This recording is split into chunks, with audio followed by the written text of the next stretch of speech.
Hi, this is Christiana Gaudet with another video review of a tarot deck. Today I'm talking about Renaissance Tarot by Brian Williams. Renaissance Tarot was originally published in 1987. It is back by popular demand from U.S. Games, and I couldn't be happier. There is also this great book, A Renaissance Tarot. This is 197 pages of amazing tarot goodness. Sadly, Brian Williams died in 2003, and I would say he was one of the greatest modern tarot minds, so a real loss to the community. He's done a number of decks, including Ship of Fools Tarot and Pomo Tarot. I'm thinking that Renaissance Tarot may be his greatest legacy. So let's talk about what we have here. I feel like Renaissance Tarot is a deck unlike any other. It probably is closer to the Crowley deck or a Marseille deck than the Waite style. Those of you who know me know I identify myself as a Waite girl. So when I look at this deck, it's a little foreign to me. But that isn't necessarily a bad thing. I do have to say, if you want to work with Renaissance Tarot, you really do want to get the book. Yes, it comes with a nice chunky little white book, but there is so much in this book that really explains this very unique deck. Brian Williams was a student of Italian culture, history, and art. This deck combines all of his knowledge. It took him 10 years to create this. So if it takes you a while to wrap your head around it, don't worry, it's going to be worth the time that you invest.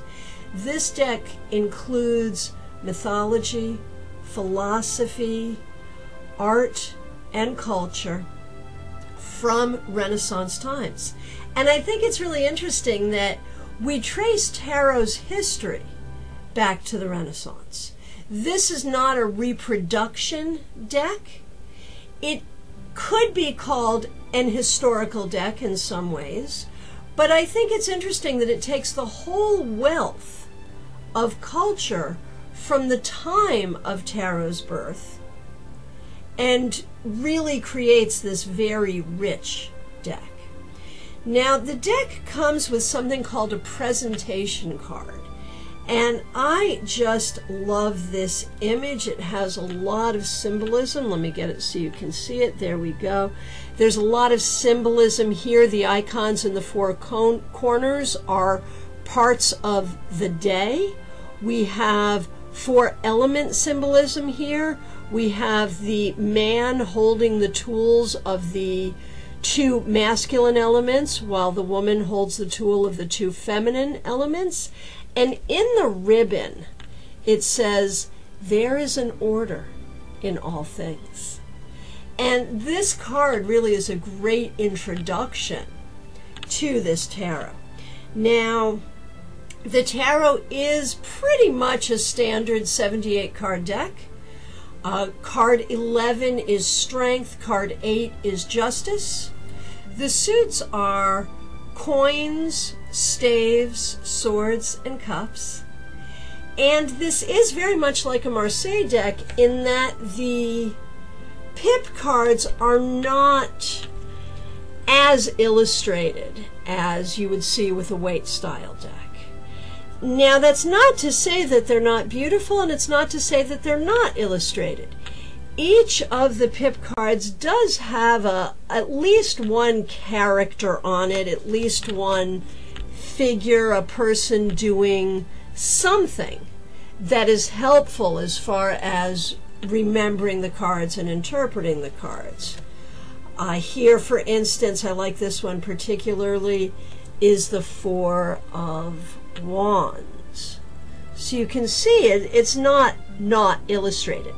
Now, do you notice in the corners there are these little ribbons I'm not sure why this is, but all the suits have ribbons in 4 corners except for the cups, which have people in the bottom corners and the ribbons in the top. The upper right hand side ribbon is in English, the rest are in Italian, I believe. And in all the suits except for cups. Cups is a very different suit in this deck. In all the other suits, there are 2 English keywords. For instance, for the 4 of Wands, we have peace and romance. Right up here, peace and romance. Now, the cups, we have just 1 word, and for the 4 of cups, we have bitterness. Not all of the keywords are going to resonate for a person who has been trained with a Waite deck or even with a Crowley deck. And this is one of the reasons you really want this book, because this book explains it all. And I think this is one of those cases where if you're going to study this deck, study it as its own thing. Now, there are a number of tarot decks available to us where that is the case. They differ so much from the sort of standard Waite or the standard Crowley that we know that when you study it, you want to study it as its own thing. This is different from those decks, though, because this deck is very scholarly. A lot of the decks that are their own tradition really come from the artist's imagination, or the artist claims to have channeled something. And I'm not saying that that's not true or not valid, but this is different in that this draws so much on the study of Brian Williams, on his study of Italian culture, of Renaissance culture, of Renaissance art, philosophy, and mythology. And all of that is in this deck. The book is filled with illustrations. Each card is described in detail. And, you know, detail is a word that I would use a lot to describe this deck.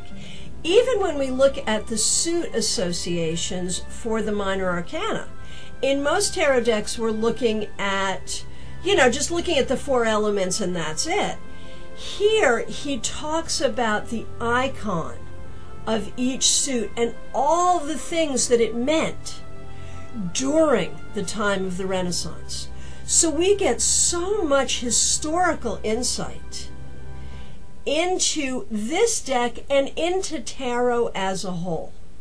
When you study Renaissance tarot, you will learn so much, not just about how to work with this really special deck, but about the birthplace of tarot, about the mind that gave birth to tarot, and I think it will increase your tarot understanding overall. This book also has some really interesting tarot spreads, as well as some interesting philosophy and mythology that all connects to the deck. So now, let's take a look at the major arcana. I want to show you some different cards. This is Chance, which is the Wheel of Fortune, and that really, I think this card really shows the style of the art in the major arcana. I think it's really beautiful. Here's the World, another card that I like very much. Here's the Moon, very different from the Waite Moon. Here's the Sun. Judgment is now called the Angel. And here he is. The card backs are very intricate. At first glance, you might think that they're reversible, but if you look closely, you will see that they are not exactly reversible. However, the book does give reversed meanings. I think the Tower is a really interesting card in this deck because look, The tower that is being struck by lightning is actually a man's head. And that brings in a lot of imagery in terms of what the tower really is. And, often it is the destruction of our structure of thinking. So that's just my take on that card. I think that's really very interesting. I think Renaissance Tarot is going to be a fabulous addition to any tarot collector, anyone who's interested in tarot history and historical decks, and anyone who wants to challenge themselves to learn a really intricate, really smart, really beautiful tarot deck. Thank you, US Games, for making this deck available to us once again.